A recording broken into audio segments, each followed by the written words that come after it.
Assalamualaikum warahmatullahi wabarakatuh. Perkenalkan, nama aku Lasma Dewi Kasari dengan NPM 240 130 183. Saya mahasiswi semester 3 Prodi Akuntansi UPN Veteran Jawa Timur, kelas Akuntansi Keuangan Menengah C.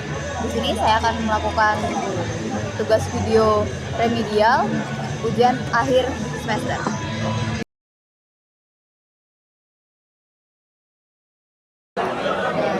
Untuk soal yang pertama, kita ada suatu perusahaan namanya Bratika Corp. Nah, Bratika Corp ini menugaskan kita untuk membuat arus kas. Di mana informasi neraca saldonya ini tahun 2022 dan tahun 2021.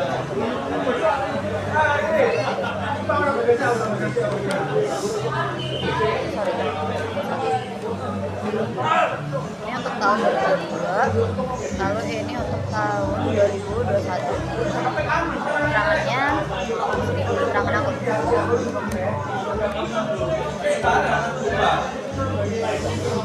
Untuk pasnya pada tahun 2022 itu 58.500 dolar.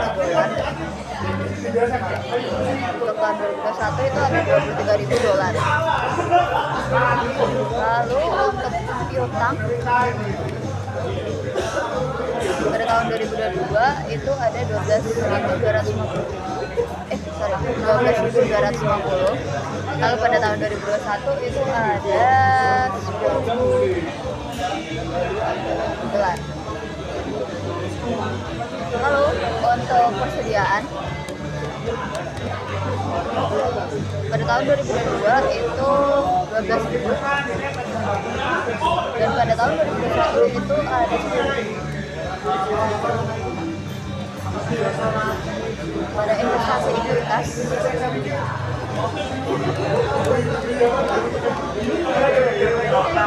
ini non trading ya.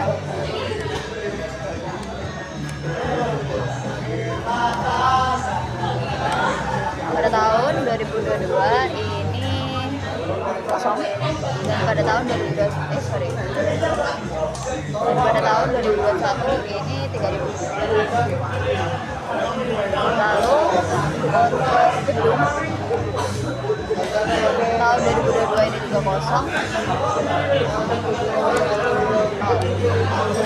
Lalu untuk tahun 2021 itu 29.750 dolar. Untuk peralatan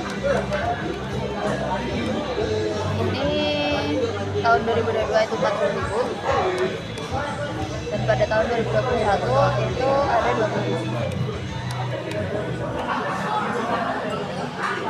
Untuk bahan kita ini ada 5.000 pada tahun 2022, dan pada tahun 2021 ada 5.250. Totalnya ini kita summary.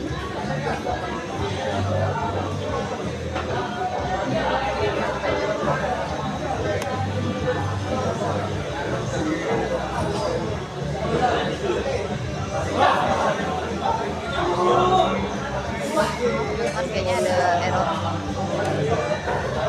Tolong ya.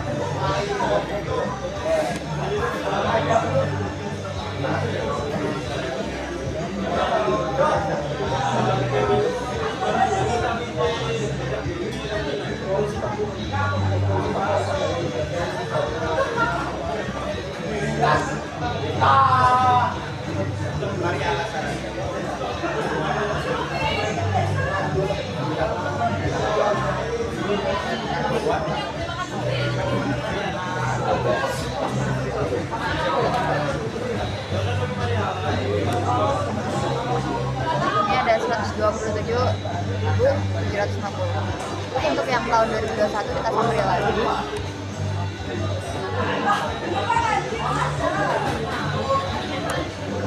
Ada 101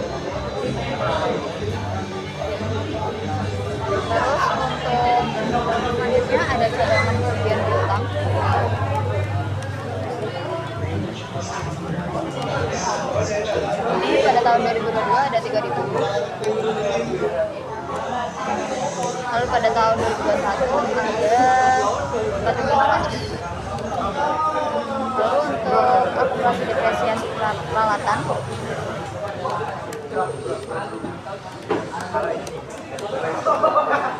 ini pada tahun 2022 ada 2.000, dan pada tahun 2021 di sini ada 4.500. Untuk akumulasi depresiasi gedung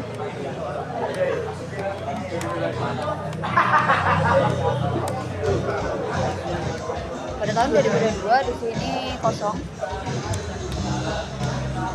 dan pada tahun 2021 ada 6.000. Untuk utang ini pada tahun 2022 di sini ada 5.000, dan pada tahun 2021 ada 4.000. Pada utang dividen ini pada tahun 2022 ada 0 dan kosong, dan pada tahun 2021 ada 5. Untuk hasil bayar jangka pendek pada tahun 2022 di sini ada 30, dan tahun 2021 ada 4.000. Untuk hasil bayar jangka panjang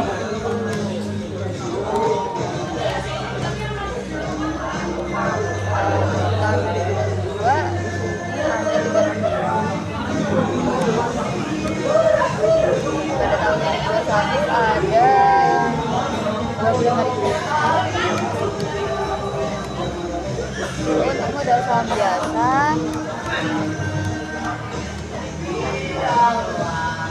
pada tahun 2022 di sini ada 38.000, dan pada tahun 2021 ada 33.000.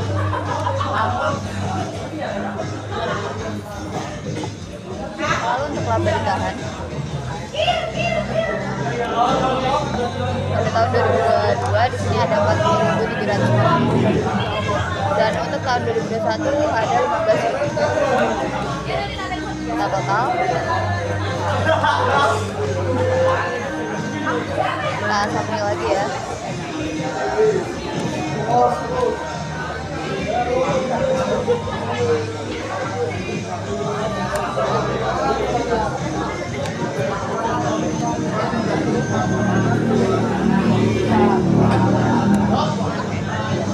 Oke, kita rapikan.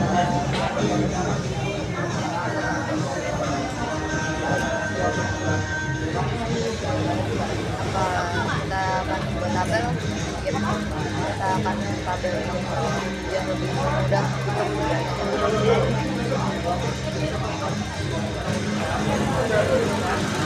Untuk keterangan akun dari dua-duanya di sini kita bold.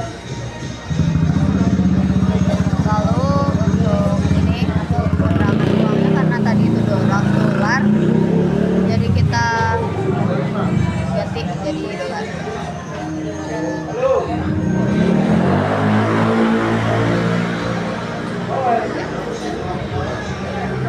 Di totalnya juga kita buat.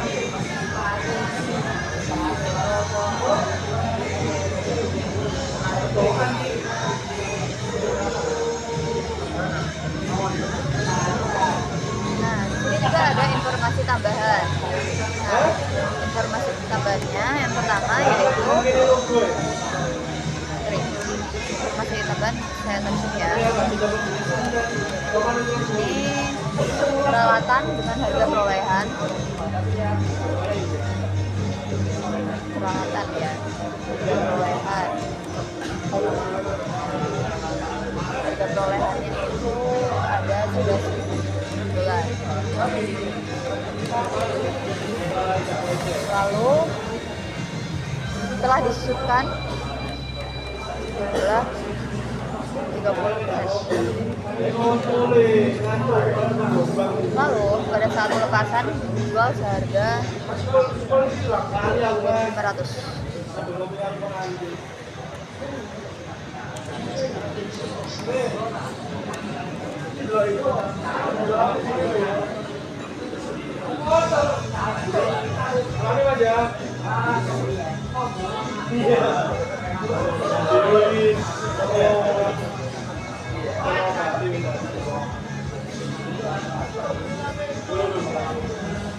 euro sih?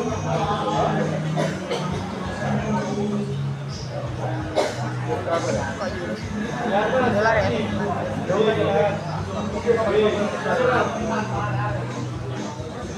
Lalu untuk yang kedua, tambahan informasi yang kedua yaitu sebesar 5.000 dari utang jangka panjang dibayar dengan menerbitkan saham biasa. Oke, berarti pembayaran utang jangka panjang menggunakan saham.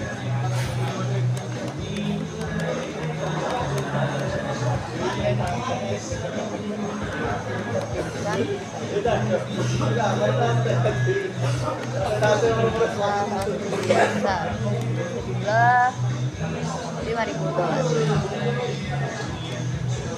Lalu informasi tambahan ketiga yaitu dividen kas yang dibayarkan adalah 5.000. Dividen kas 5.000 dolar. Lalu informasi tambahan yang keempat yaitu pada tanggal 1 Januari 2022 bangunan hancur total akibat banjir. Klaim asuransi atas bangunan tersebut adalah 3 bangunan hancur total. Berarti jadi ini ya, 0 dolar. Terus dapat asuransi, klaimnya sejumlah 33.000 dolar. Lalu pada tanggal 5 sorry ini pajaknya belum diterima yang 4 dan dipotong pajak, asuransinya dipotong pajak sejumlah 4.000 dolar. Lalu informasi tambahan yang kelima yaitu investasi ekuitas.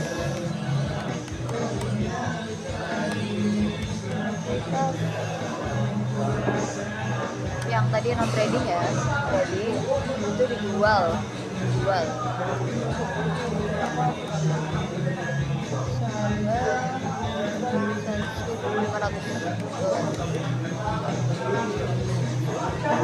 atas biaya perolehan. Perusahaan telah melakukan penjualan dan investasi berupa telah melakukan hal seperti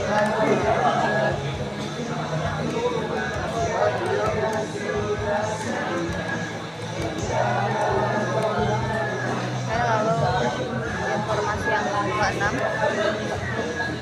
kas dan surat utang jangka panjang sebesar ini untuk akuisisi peralatan.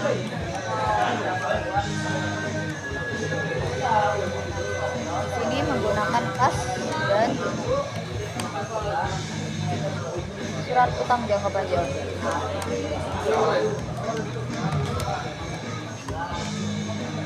Sejumlah 16.000.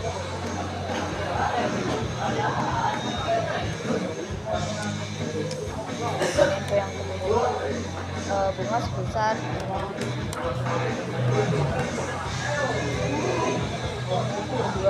dolar.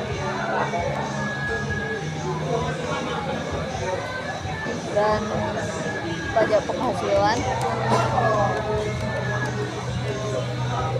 ini 5.000 dolar. Ini dibayar dalam bentuk kas. Oke. Di sini kita disuruh untuk membuat laporan arus kasnya menggunakan metode tidak langsung.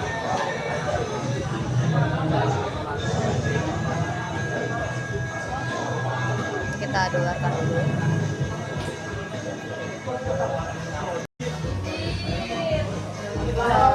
Di sini Untuk menjawab dari Gratica Corporate, ini menggunakan metode tidak langsung ya. Nah, sebelum kita mengarah ke laporan arus kas atau statement of cash flow pada akhir tahun 2022 ini, kita pertama-tama mencari tahu laba bersihnya terlebih dahulu. Laba bersih pada tahun 2022 dari mana? Pertama-tama kita mengetahui laba ditahan akhirnya pada tahun 2022 ini ada 40.700.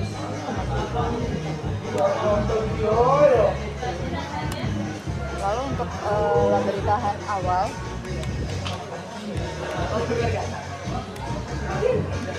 ini ada ini ya, yang pada tahun 2021 15.000. Lalu ditambah dengan dividen kas. Dividen kasnya tadi ada 5.000. Nah, kita compile laba ditahan. Ini laba ditahan akhir dikurangkan dengan laba ditahan awal, lalu ditambahkan dengan dividen kas. Lalu kita mengarah langsung ke laporan arus kas. Laporan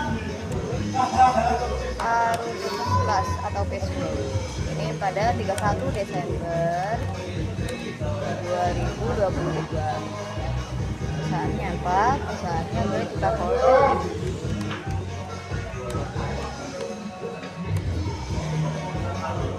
Oke, ini keterangan. Lalu di sini ada jumlahnya. Ini untuk penotalan. Keterangannya yang pertama dari arus kas dari aktivitas operasi. Arus kas dari aktivitas operasi.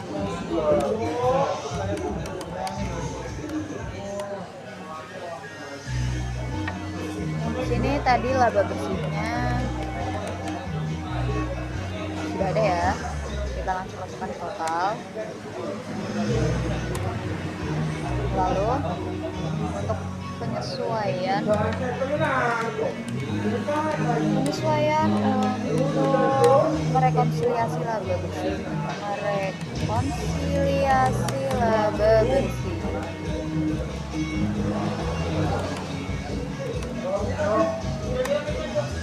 Ini ada beban depresiasi peralatan. Beban depresiasi peralatan. Kita ditandai dengan A ya.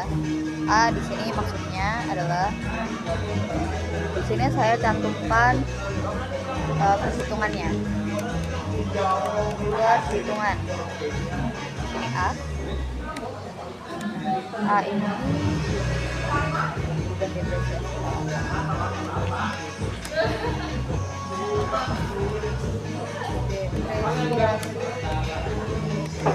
peralatan.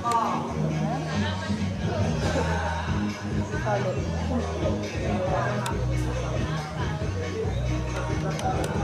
Kita mencari beban depresiasi perawatannya ya. Ini kan awalnya kan saldo akhir dikurangin sama dengan saldo awal dikurangkan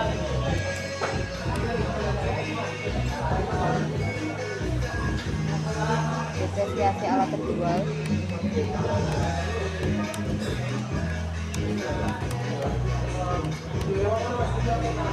ditambahkan dengan beban depresiasi tahun ini.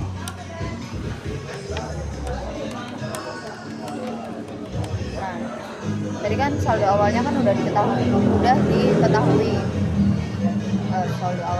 maksudnya saldo akhir. Saldo akhirnya tadi di peralatan itu ada 2.000.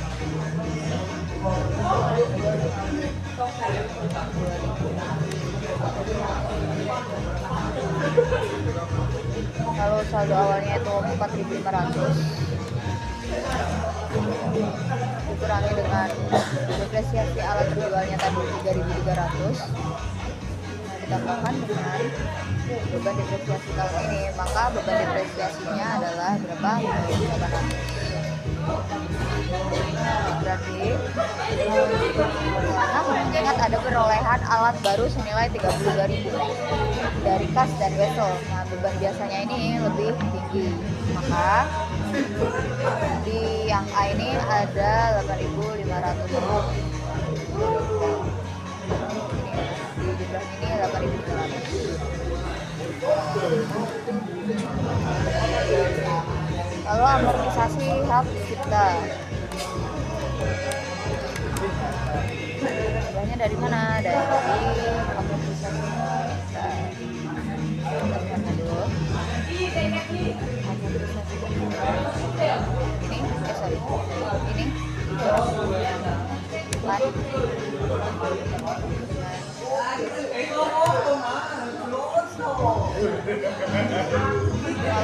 jualan peralatan.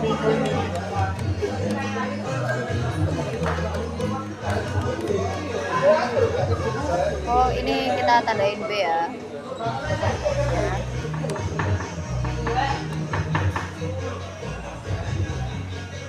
Ini B.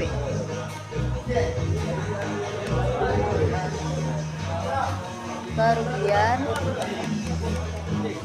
penjualan alat. Ini sama dengan nilai buku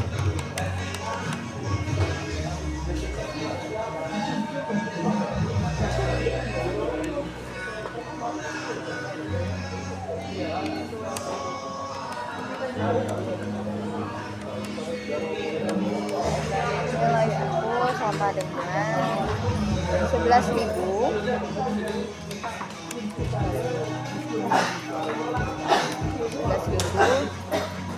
dikurangkan dengan 30%-nya dari 3.300. Maaf, maksudnya 3.300 itu udah termasuk 30%. 11.000 dikurangkan dengan 3.300. Ini adalah 7.700. Nah, karena dijualnya tadi 2.500, maka mengalami kerugian sejumlah ini dikurangkan dengan harga yang dijual 2.300.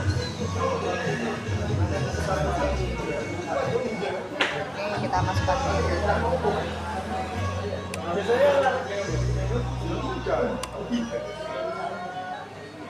Lalu keuntungan penjualan investasi bebas. Keuntungan penjualan investasi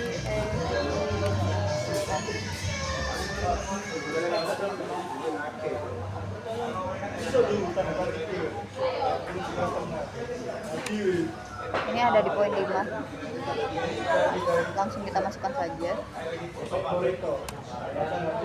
Ini ya. Ini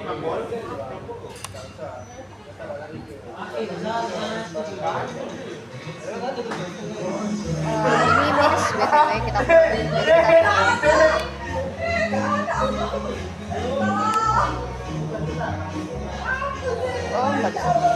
Jadi maaf. Jujurnya saya juga baru belajar Excel, jadi masih agak bingung.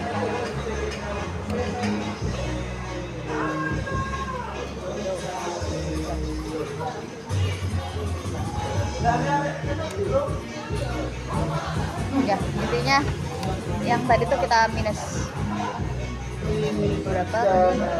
1.500 ya.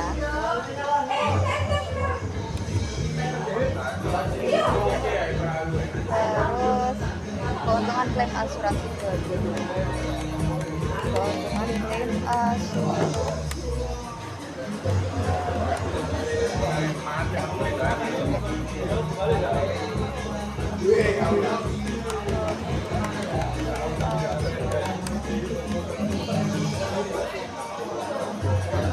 ini perhitungannya C. Lihat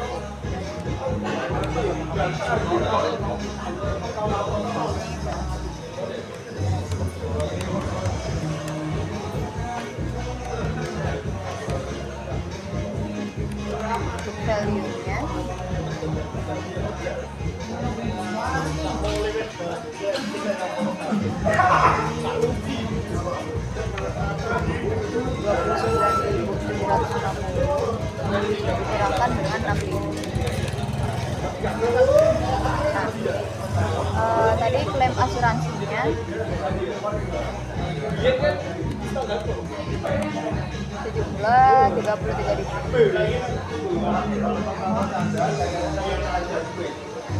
Lalu kit berarti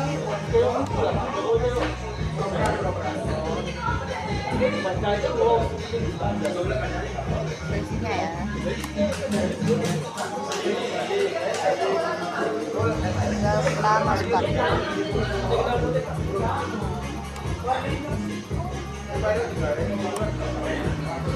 Tapi ini minus.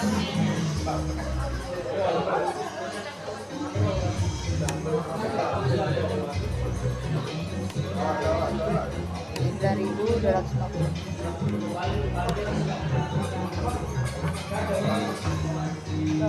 Kita lanjut ke penurunan cadangan bagian ini 1.500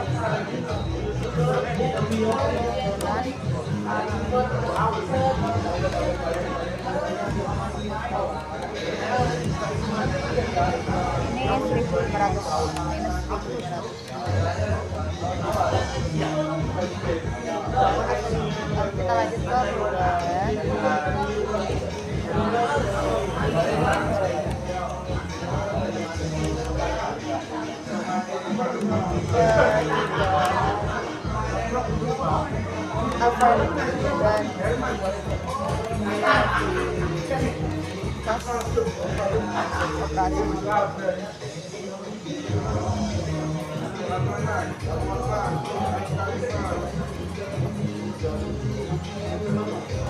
Dan ya, kenaikan piutang usaha.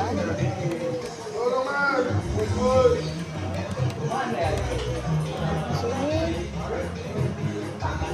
2.250. Terus kenaikan tunjangan.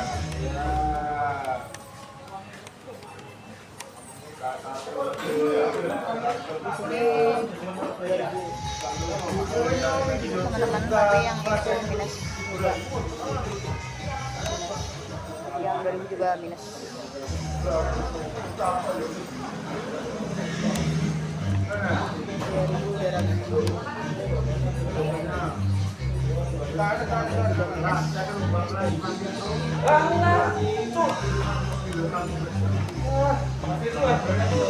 Lalu kenaikan utang usaha.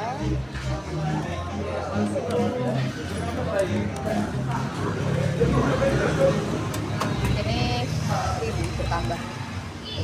Nah, jadi total dari pas bersih yang dihasilkan dari aktivitas ini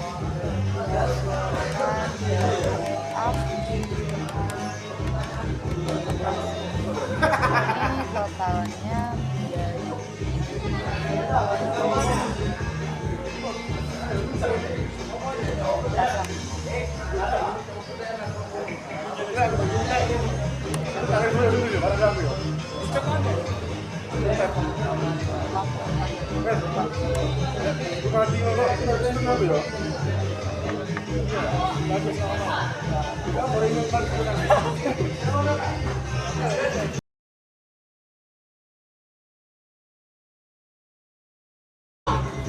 oke Mas, jadi setelah saya hitung lagi, jadi totalnya ini ya teman-teman.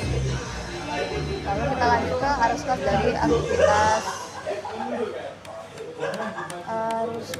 dari aktivitas investasi.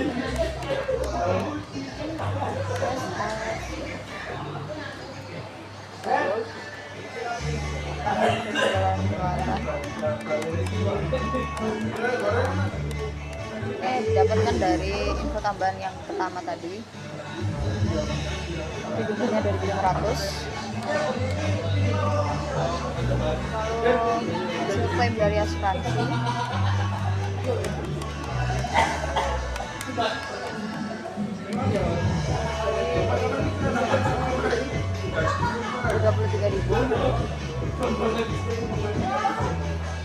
Lalu hasil penjualan investasi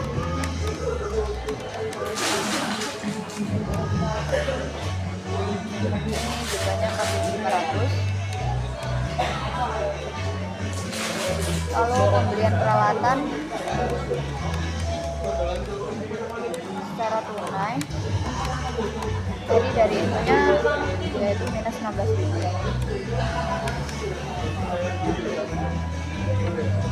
Jadi kita total arus kas dari investasi dari atas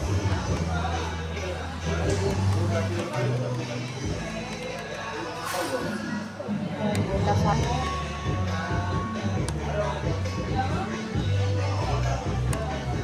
ini 24.000. Lalu kita beranjak ke arus kas dari pendanaan.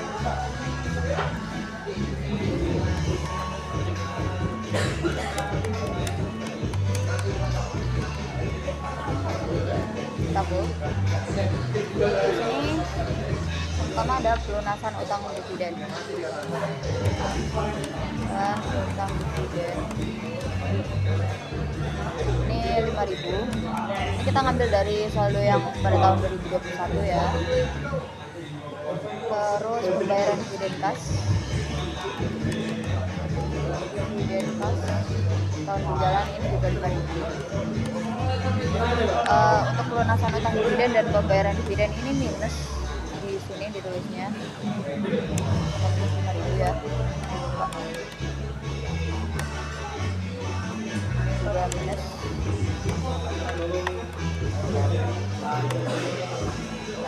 Lalu pelunasan hasil bayar jangka panjang.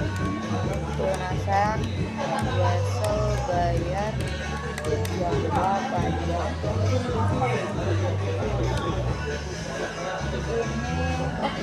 Bukan jangka panjang, tapi jangka pendek.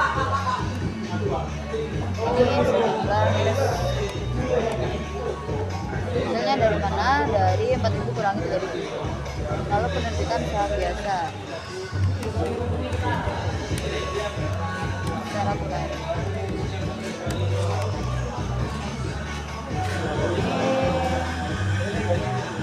Nol ya.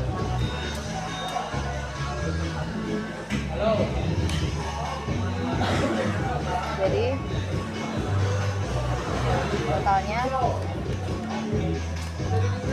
ada saham minus.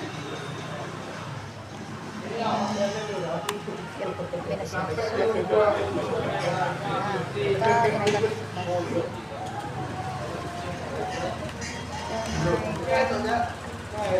kasnya.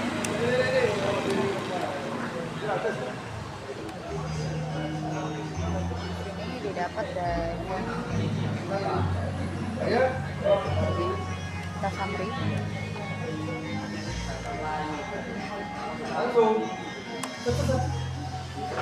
Lalu saldo kas awal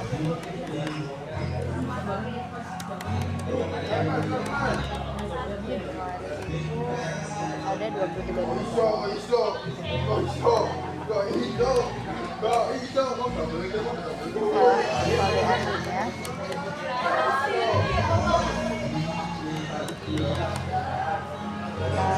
Sampai lagi.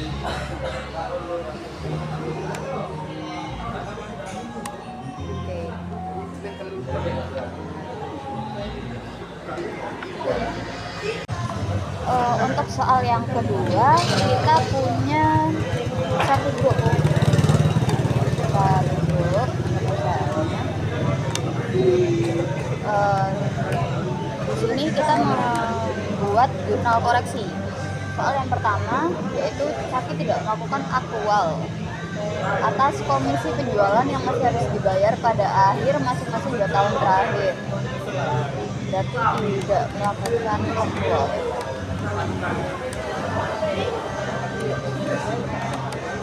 2 tahun terakhir pada tahun 2021 dan 2022. Yang pada Desember tanggal 31 tahun 2021 itu sejumlah 6.500.000 yen. Dan pada Desember 31 tahun 2022 sejumlah 500.000 yen.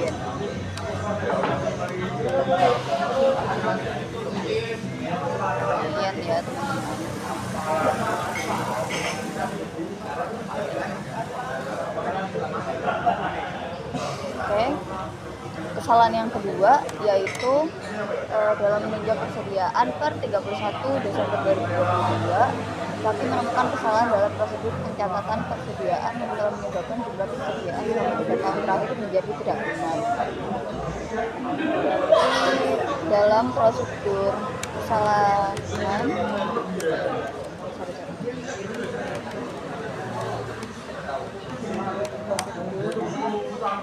pencatatan persediaan pada 31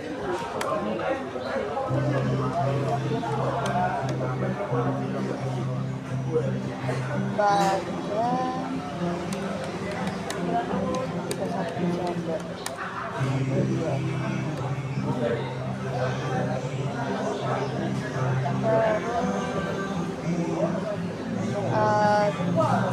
yang benar itu pada Desember 31 2020. Berarti ini sudah 3 tahun terakhir ya. Ini understated sejumlah 26 juta yuan.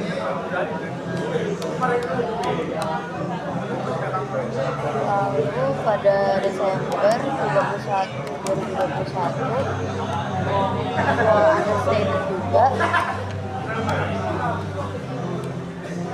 jumlah 29 juta yuan.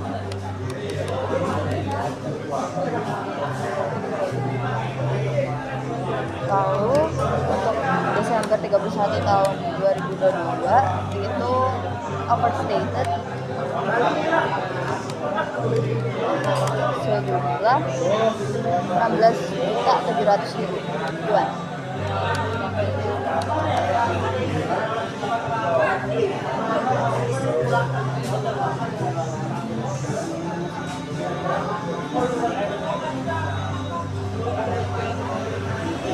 Kita rubah lagi jadi yuan.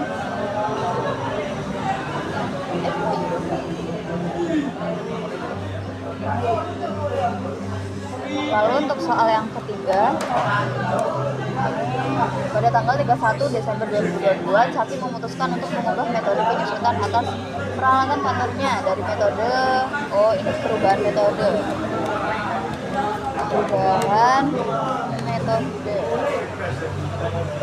penyusutan.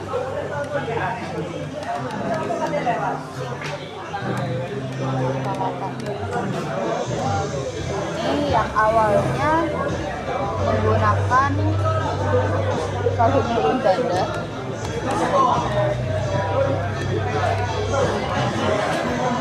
atau double declining balance.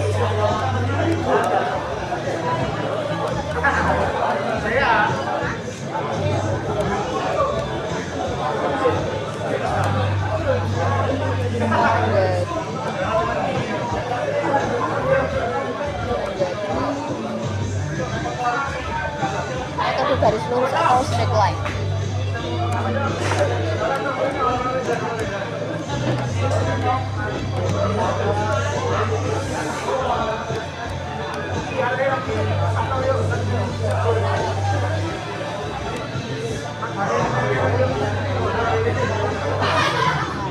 Peralatan ini memiliki hasil perolehan awal sebesar 100 juta yuan.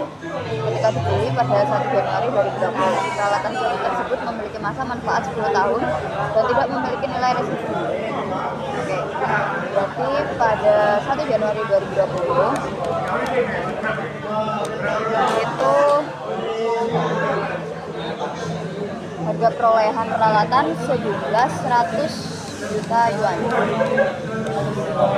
dan tidak ada residu. Lalu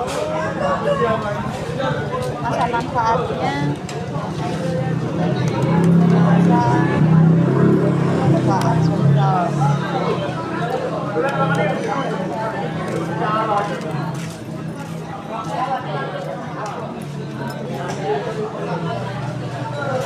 lalu beban penyusutan selama tahun 2022 ini kita ada tahu Telah dicatat penyusutan sejumlah 36 juta yuan.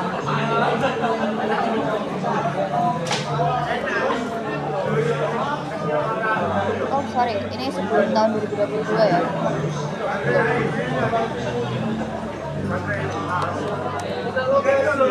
Ini sejumlah 36 juta yuan.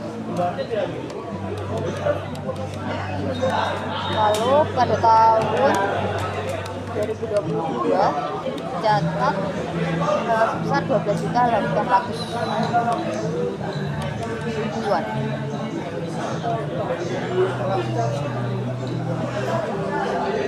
Dengan menggunakan metode saldo menurut ganda yang ini ya, double declining balance. Lalu pada soal nomor 4, sebelum tahun 2022 Caki mencatat pendapatan dari kontrak konstruksi jangka panjang dengan menggunakan metode pemulihan biaya atau cost recovery basis. Pada awal tahun 2022 Caki mengubah metode pencatatan menjadi metode persentase penyelesaian atau percentage of completion basis untuk tujuan akuntansi. Tujuan perpajakan kami tetap menggunakan metode pemulihan biaya. Nah, jadi ini untuk mencatat metode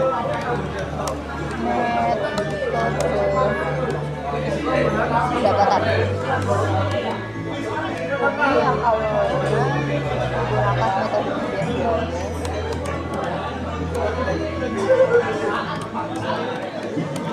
Atau cost recovery basis.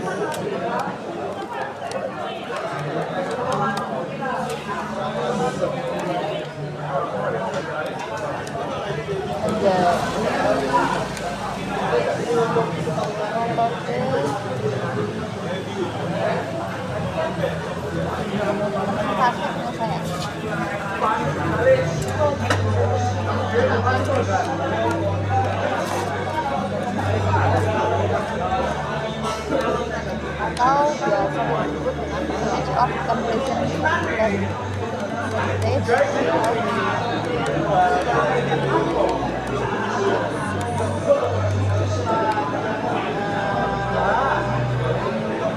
namun untuk tujuan perpajakan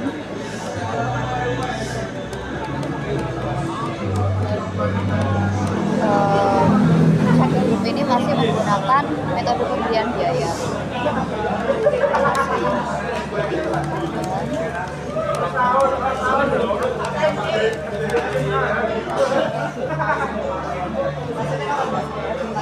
Pendapatan tahun 2022 telah dicatat menggunakan metode persentase penyelesaian. Informasinya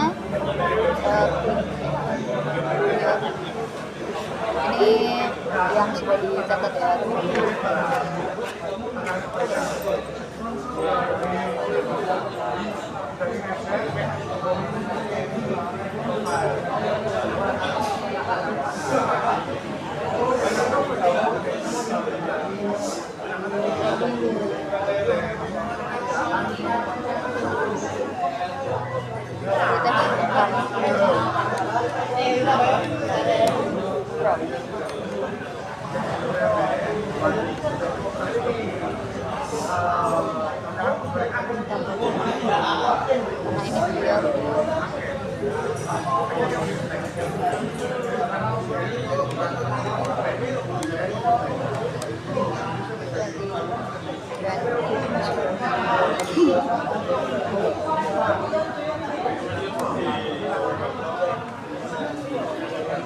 Sepertinya nggak perlu ini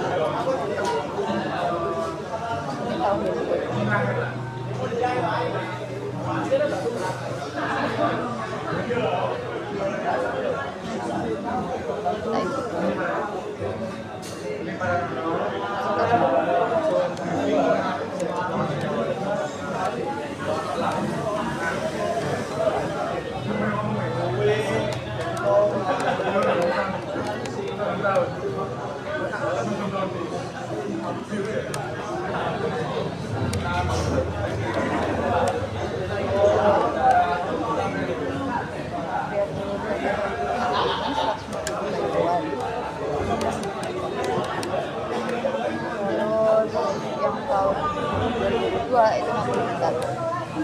Ini yang percentage of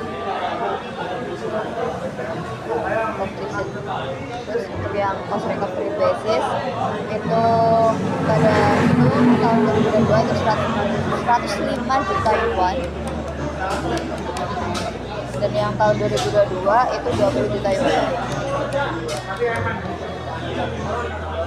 Kita bikin tabel bulat.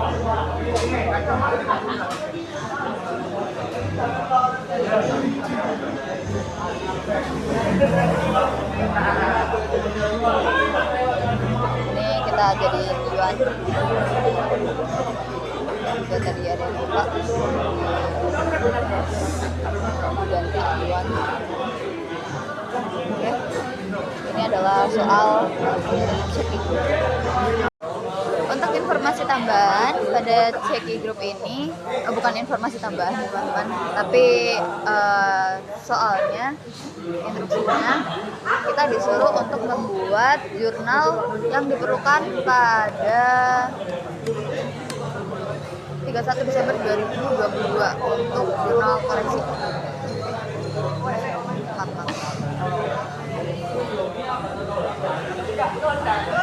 Jurnal koreksi.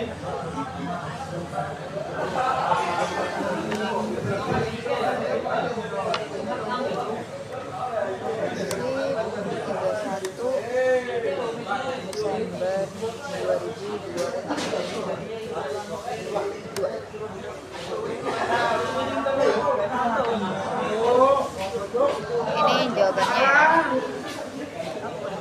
Jawabannya nanti ditaruh di bawah sini. Nah, di sini ada beberapa instruksi dan informasi tambahan, yaitu bukunya masih terbuka untuk tahun 2022. Buku ini informasi tambahan.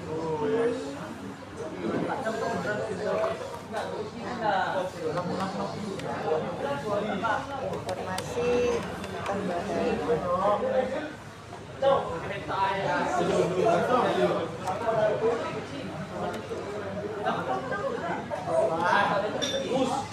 Buku masih terbuka pada tahun 2022. Lalu tarif pajak penghasilannya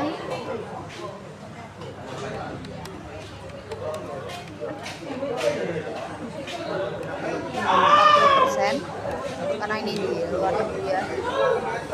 Terus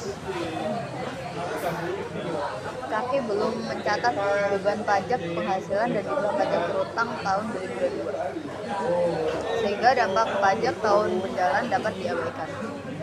Dampak pajak dapat diabaikan.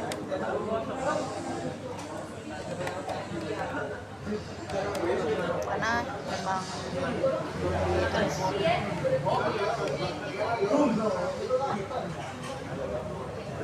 Lalu dampak pajak tahun-tahun sebelumnya harus dipertimbangkan pada ini poin keempat. Masih tambahan tabel dulu.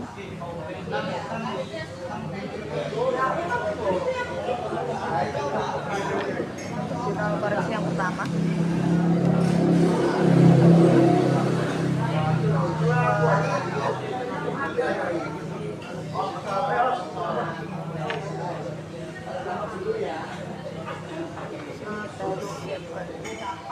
Kita baca lagi soalnya. Ini tidak melakukan aktual bertahun terakhir, yaitu pada tahun 2021 dan 2022.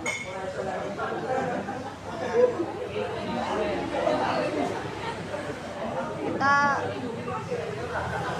sebelum masuk ke angka, saya di sini ingin mengingatkan kita pada satu prinsip dasar dalam akuntansi, yaitu accrual basis atau matching principle dalam akuntansi beban harus diakui pada saat terjadinya, bukan saat uangnya dibayarkan. Nah, di kasus ini Caki Group memiliki komisi penjualan yang masih harus dibayar pada akhir 2021 dan 2022. Artinya para staf penjualan sudah bekerja, penjualannya sudah terjadi, tapi perusahaan belum mencatat beban tersebut sebagai utang. Akibatnya apa? Laporan keuangan kita selama 2 tahun terakhir ini tidak akurat. Mari kita lihat di data pertama. Pada 31 Desember 2021 ini ada komisi sebesar 5.500.000 yuan yang apa dampaknya pada tahun 2021. Nah, karena beban tidak dicatat, maka laba bersih tahun 2021 tercatat terlalu tinggi atau overstated. Di sini tuh overstated.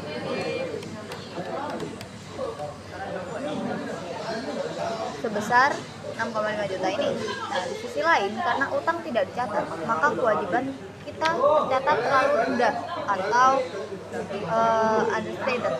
Ini laba bersihnya, ini laba bersihnya overstated.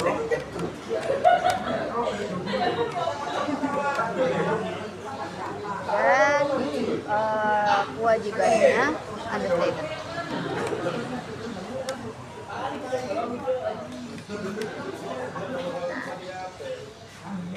Masalahnya sekarang adalah kita sudah berada di tahun 2022. Buku tahun 2021 sudah ditutup pada tahun sebelumnya. Kita tidak bisa lagi membuka akun beban komisi tahun 2021. Lalu kemana larinya laba yang terlalu tinggi itu? Laba tersebut sudah mengalir ke akun laba ditahan atau return earning. Oleh karena itu, untuk memperbaiki kesalahan tahun lalu, kita harus langsung memotong saldo laba ditahan kita di sisi debit. Kita analisis, kita lihat di tahun berjalan, yaitu 31 Desember 2022. Ini ada komisi sebesar 5.500.000 yuan. Berbeda dengan tahun 2021, buku tahun 2022 ini masih terbuka. Jadi untuk angka 5,5 juta ini kita bisa langsung mengakuinya sebagai beban komisi. Nah, jadi jurnal koreksinya kita tulis jurnal koreksi.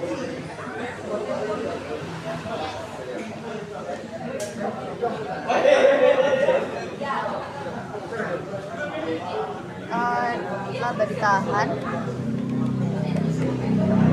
sebesar 6,5 juta yuan.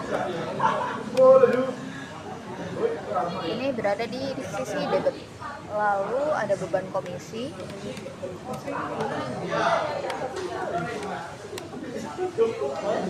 sebesar 5.500.000 yuan. Lalu ini di debit juga. Lalu di sisi kredit kita ada utang komisi. Utang komisinya ini sejumlah laba ditahan dan beban komisi, yaitu 12 juta. Kita lakukan dulu.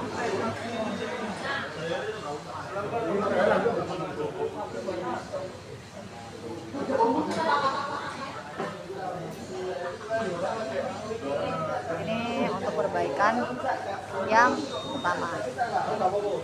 Lalu untuk perbaikan yang kedua, yaitu kesalahan prosedur pencatatan persediaan pada 31 Desember 2022.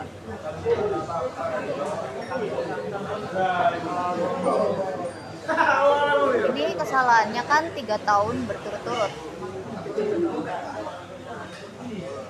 Ini adalah bagian yang sangat krusial karena dalam perusahaan dagang ataupun manufaktur, persediaan adalah komponen terbesar dalam menentukan laba perusahaan.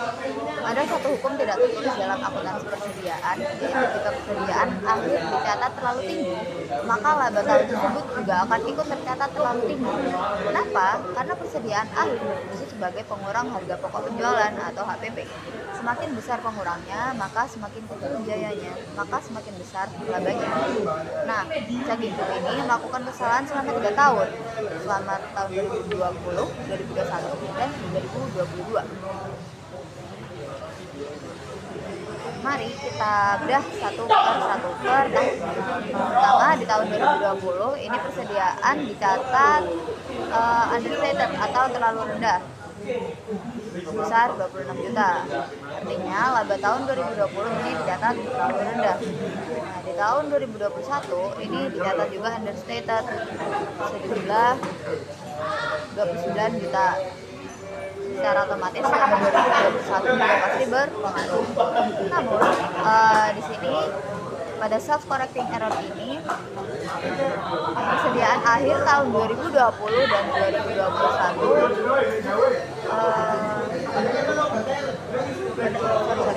jadi pada persediaan akhir tahun 2020 akan menjadi persediaan awal 2021.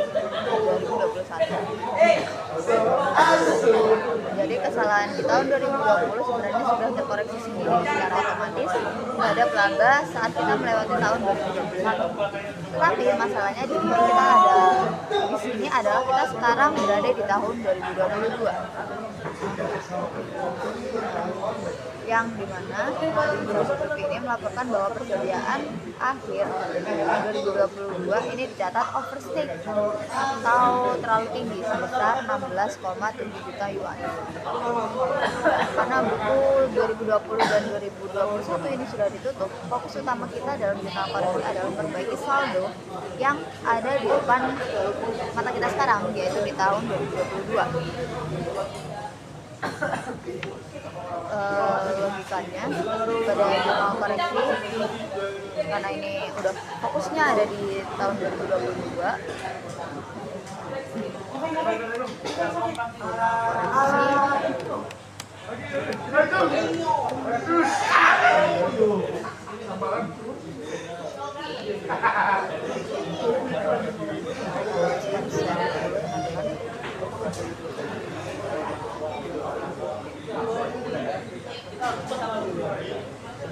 karena per 31 Desember 2022 persediaan dilaporkan terlalu tinggi sejumlah 16,7 juta, maka tugas kita hanya menurunkan nilainya.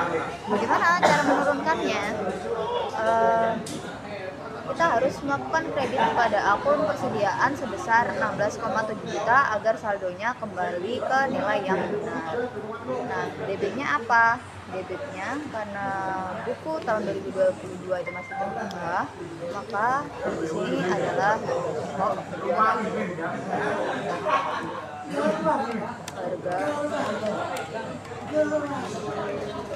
sejumlah berapa, sejumlah yang ada di tahun 2022 itu overstated 16,7.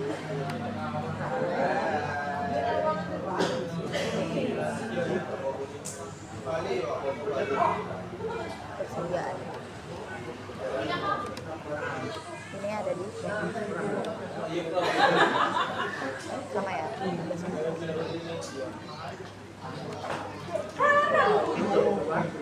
ini untuk yang persoalan kedua.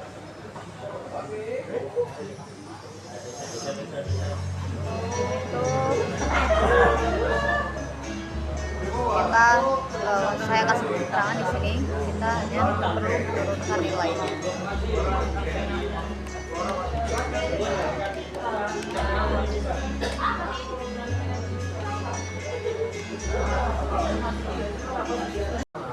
Oke, kita lanjut ke bagian yang ketiga.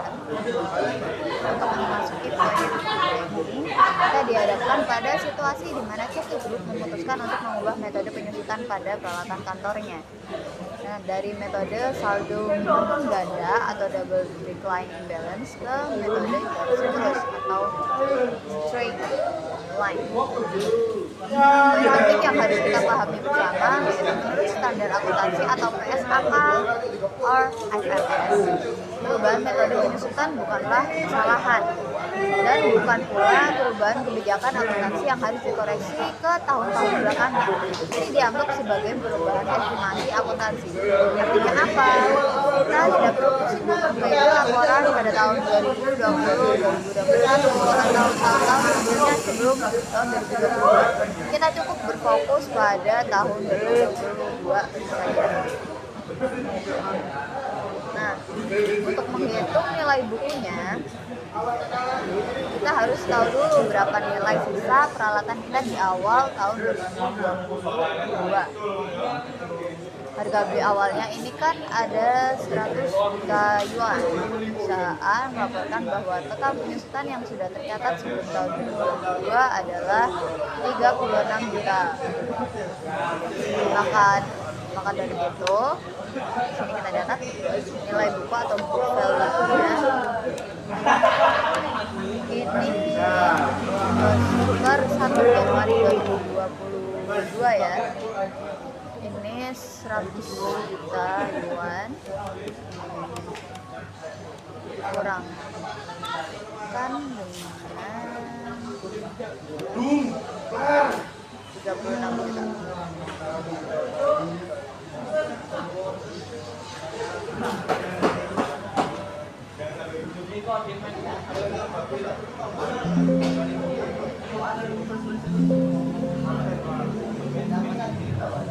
Kita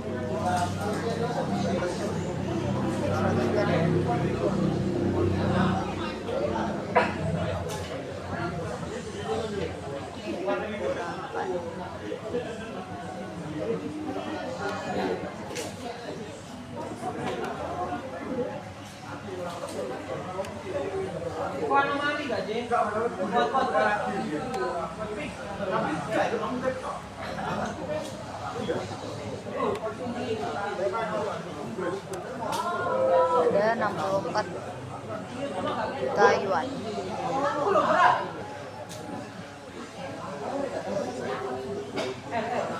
Ini kita insert dulu kalungnya. Terus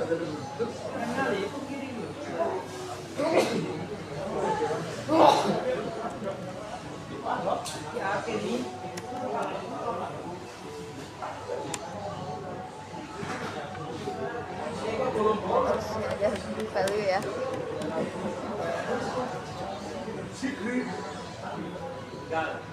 Value-nya di angka 64 juta inilah yang akan kita susutkan dengan metode baru, yaitu garis lurus. Kita hitung, sekarang kita hitung beban penyusutannya pada tahun 2022 dan yang seharusnya. Peralatan memiliki masa manfaat di sini 10 tahun ya, karena sudah dipakai selama 2 tahun, yaitu pada tahun 2020 dan 2021, maka sisa umurnya tinggal 8 tahun lagi. Sisa umurnya 8 tahun.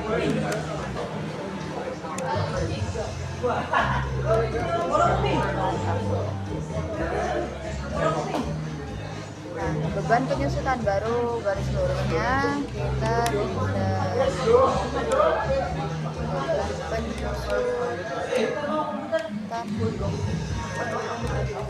baru straight line. Ini 64 juta dibagi dengan 8 tahun. Jadi ada 8 juta yuan.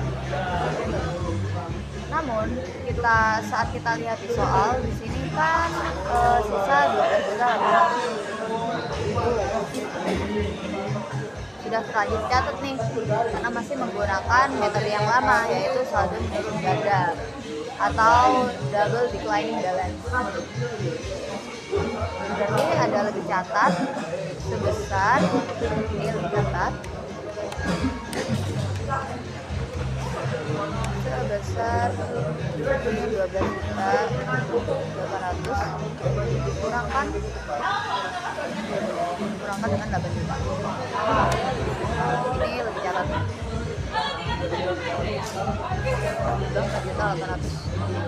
Karena beban bayar yang terlanjur dicatat itu hingga 12.800 tadi, terlalu besar dibandingkan beban yang seharusnya yaitu 8 juta, kita harus mengurangi beban tersebut. Nah, di sini jurnal koreksi kita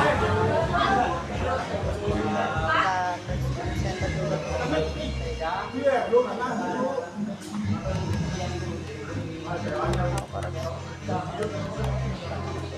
Ini itu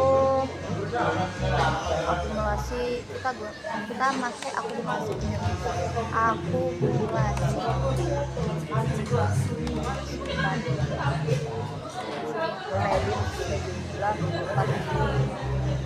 4,8 juta.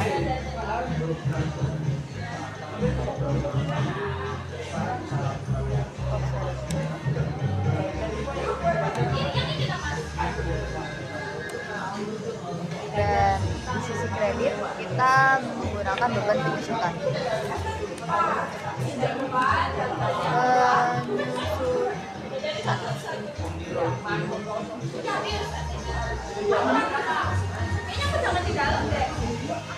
Di kredit ya, jumlahnya sama, 3.800.000 yuan. Kita buat tabelnya dulu. Jurnal ini akan secara otomatis akan memperbaiki nilai aset kita di neraca agar tidak menyusut terlalu cepat, sesuai dengan keputusan manajemen menggunakan metode garis lurus yang lebih stabil. Nah, bila kita lihat di sini nih, akuntansi memberikan fleksibilitas bagi manajemen untuk mengubah cara mereka menjadi depresiasi, asalkan ada alasan ekonomis yang masuk akal di baliknya. Lalu kita lanjut ke bagian yang keempat. Poin terakhir ini kita sampai pada poin yang paling teknis, yaitu perubahan metode pengakuan. Pendapatan konstruksi. Tadi Bu mengubah metode dari cost recovery ke metode presentasi penyelesaian atau percentage of completion based. Berbeda dengan penyusutan yang tadi, perubahan metode akuntansi seperti ini harus dilakukan secara retrospektif. Artinya kita harus memperbaiki saldo awal laba ditahan seolah dari dulu kita sudah menggunakan metode percentage of completion. Namun ada tantangan tambahan di sini, yaitu pajak. Pemerintah atau kantor pajaknya itu tetap ingin Saki Group menggunakan metode cost recovery. Perbedaan aturan antara akuntansi dan pajak inilah yang akan melahirkan akun kewajiban pajak tanggungan. Nah, mari kita melihat pada prior 2022 atau tahun 2022, sebelum tahun 2022 ini pendapatan menurut metode baru adalah 150 juta yuan, sedangkan untuk metode yang lama itu 105 juta yuan. Ada selisih sebesar 45 jutaan. Secara akuntansi kita merasa lebih kaya 45 juta karena metode baru mengakui pendapatan lebih cepat. Selisih 45 juta ini harus kita akui sebagai penambahan piutang atau aset kontrak kita. Namun kita tidak bisa menjadikan seluruh 45 juta ini ke pemegang saham atau jadi laba ditahan. Kenapa? Karena ada jatah pajak di dalamnya. Nah, mari kita hitung tarif pajaknya. Tarif pajaknya tadi di sini disebutkan ada 40%. Meskipun kita mencatat tambahan pendapatan 45 juta di buku akuntansi, kita belum membayar pajaknya sekarang karena kantor pajak masih memakai metode lama yang pendapatannya lebih rendah. Ini berarti kita punya utang pajak masa depan atau kewajiban pajak tanggungan atau dalam bahasa Inggrisnya itu deferred tax liability. Ini sejumlah, ini kita tulis detailnya. Detailnya jadi 45 juta selisihnya tadi.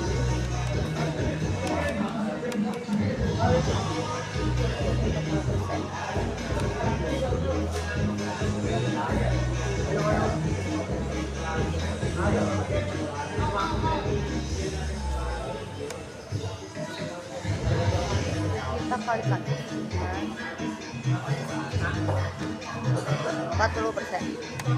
Ini ada 18 juta yuan.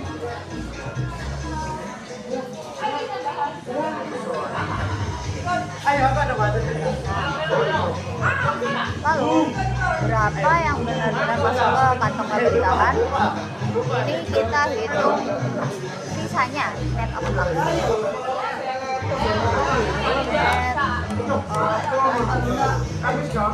lossnya yaitu 45 juta dikurangkan dengan 18 juta. Jadi jurnal koreksinya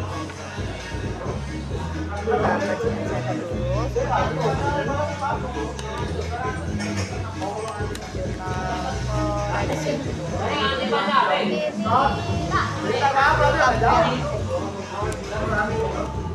ini utang konstruksi debit ini 45 juta.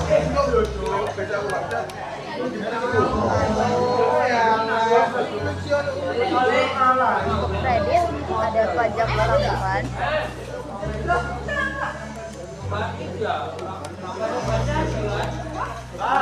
sebesar 18 juta tadi alias sebesar.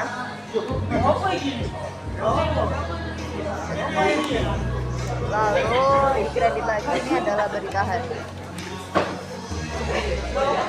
jumlah 20 juta. Sebagai catatan penutup untuk tahun 2022 sendiri, Cakigup sudah menggunakan metode yang benar. Jadi kita tidak perlu melakukan koreksi tambahan untuk 2 tahun berjalan, karena dampak pajaknya diinstruksikan untuk diabaikan. Dengan selesainya poin keempat ini, seluruh catatan pembukuan per 31 Desember 2022 kini telah sesuai dengan standar akuntansi yang baru berlaku, memberikan gambaran yang lebih transparan bagi investor. Oke, sekian video remedial saya.